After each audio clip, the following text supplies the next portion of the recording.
তোমার বাবা কি করেন? তোমার মা কি করেন? তোমার ভাই কি করেন? তোমার চাচা কি করেন? একেবারেই কমন প্রশ্ন। কোথাও আমরা উত্তর দেই, কোথাও আমরা প্রশ্ন করি, জানতে চাই পেশা সম্পর্কে। আর এই প্রশ্নগুলো করতে যেয়ে অনেকেই আমরা ভুল করে ফেলি। কোন জায়গাটায় ভুল করি? তোমার বাবা কি করে? What is your father do? এটি ভুল। শুদ্ধ হবে what is your father? What is your father? What is your father? অথবা what does your father do? What does your father do? What does your father do? আবার যখন প্রশ্ন করি তোমার মা কি করেন? What is your mother do? এটি ইনকারেক্ট। শুদ্ধ হবে what is your mother? What is your mother? What is your mother? অথবা what does your mother do? What does your mother do? তোমার চাচা কি করে? What is your uncle do? এটি incorrect. সঠিক হবে what is your uncle? What is your uncle? What is your uncle? অথবা what does your uncle do? What does your uncle do?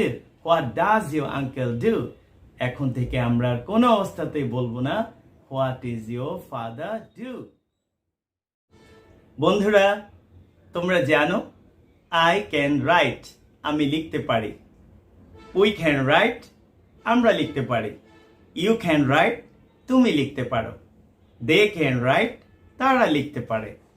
গত ক্লাসে তোমরা শিখেছ আই রাইট, আমি লিখি। হি রাইটস, সে লিখে। হি এর পর রাইটের সাথে আমরা এস যুক্ত করেছি। এটি প্রেজেন্ট টেন্সের জন্য ঠিক আছে, কিন্তু যখন ক্যান মডেল ভার্বটি আসবে আমরা কারোর সাথে কোনো অবস্থাতেই এস বা ইএস যুক্ত করতে পারবো না। ক্লিয়ার? তাহলে সে লিখতে পারে, হি ক্যানস রাইট হবে না হি ক্যান রাইটস হবে না হি ক্যান রাইট হবে? ইতিমধ্যেই তোমরা সূত্র জেনেছ যে এস বা ইএস যুক্ত করা যাবে না। তাহলে সঠিক বাক্যটি হলো হি ক্যান রাইট, সে লিখতে পারে। সে বইটি পড়তে পারে। He can read the book. সে ঘুড়িটি উড়াতে পারে। He can fly the kite. সে গাড়িটি চালাতে পারে। He can drive the car. সে এই নদীতে সাঁতার কাটতে পারে। He can swim in this river. সে দরজাটি খুলতে পারে। He can open this door. সে এই জানালাটি বন্ধ করতে পারে। He can close this door. সে আমাকে সাহায্য করতে পারে। He can help me. That's it, thank you. প্রিয় শিক্ষার্থীরা, আজকে একটি ভার্ব নিয়ে আলোচনা করব। লেখা, রাইট। সবাই জানি আমরা লেখা, রাইট। সে লিখে, হি রাইটস। এখানে কিন্তু আমরা এস যুক্ত করেছি, যেহেতু হির সাথে ভার্ব আসলে প্রেজেন্ট টেন্সে এস যুক্ত করতে হবে। সে লেখে, হি রাইটস। লিখেছিল, রোট। ভার্বের পাস্ট ফর্ম রোট। এখানে কিন্তু এস বাই ইএস যুক্ত হয়নি। পাস্ট টেন্সে এস বাই ইএস যুক্ত হবে না। সে লিখেছিল, হি রোট। এর পরবর্তীতে আমরা যদি রিটেন দিয়ে বাক্য গঠন করতে যাই আমরা কিন্তু হি রিটেন বলতে পারবো না। ভার্বের প্রেজেন্ট পারফেক্ট টেন্সে রিটেনের আগে আমাদের হ্যাজ বসাতে হবে। যেমন সে লিখেছে, he has written. He has written. অনেকে আমরা এই উচ্চারণটি রাইটেন বলি।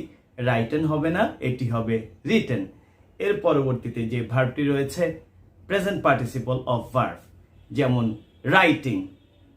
এই ভার্বটির নাম হচ্ছে প্রেজেন্ট পার্টিসিপল। রাইটিং, লিখছে। তাহলে সে লিখছে, হি রাইটিং। বন্ধুরা, বাক্যটি কি সঠিক? নো। রাইটিং এর ক্ষেত্রেও কন্টিনিউয়াস টেন্সে আমরা যখন বাক্যটি শব্দটি ব্যবহার করব আমাদের বলতে হবে হি ইজ রাইটিং, সে লিখছে।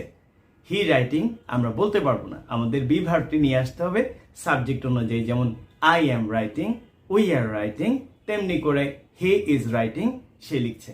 Thank you very much for joining the class. প্রিয় শিক্ষার্থীরা, তোমরা একটির অধিক বাক্য বলতে যেয়ে আটকে যাও। তাদের জন্য আজকে একটি ধারণা শেয়ার করতে চাই। আমাদের প্রথম কাজ হলো একটি কিংবা দুইটি কিংবা তিনটি বাক্য গঠন করে নেয়া, তারপর সে বাক্যগুলোকে 2-3 বার বলা। যেমন আমি গতকাল ঢাকায় গিয়েছিলাম। I went to Dhaka yesterday. I went to Dhaka yesterday. সেখানে আমি 1 ঘন্টা অবস্থান করেছিলাম। আজকের বাক্যগুলো সবগুলোই past tense. I stayed there for an hour. I stayed there for an hour. আমি যখন সেখানে অবস্থান করছিলাম তখন বৃষ্টি হচ্ছিল। অবস্থান করছিলাম, বৃষ্টি হচ্ছিল। দুটো বাক্যই past continuous tense আছে। It was raining. বৃষ্টি হচ্ছিল। It was raining while I was staying there. এবার 3টি বাক্যকে আমরা একত্র করে বলার চেষ্টা করব। I went to Dhaka yesterday and I stayed there for an hour. It was raining while I was staying there. Thank you very much.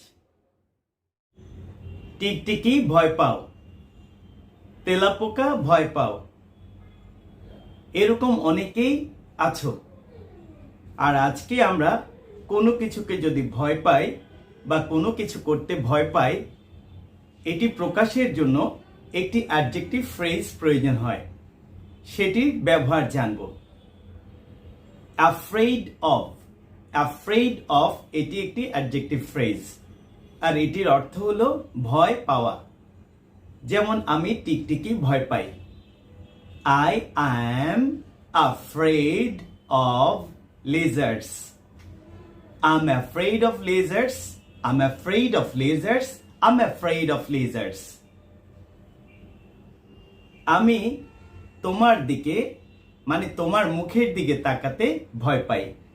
আগে যেহেতু afraid of এর পর নাউন বসেছে, টিকটিকি বসেছে, সরাসরি শব্দটি বসেছে। এখন তাকানোর বিষয়টি যেহেতু এসছে, অবের পর লুক বসবে না, লুকিং অ্যাট বসবে। I am afraid of looking at your face. আমি তোমার চেহারার দিকে বা মুখের দিকে তাকাতে ভয় পাই। I'm afraid of looking at your face. I'm afraid of looking at your face. I'm afraid of looking at your face. আমি সাঁতার কাটতে ভয় পাই। I'm afraid of swimming. I'm afraid of swimming. I'm afraid of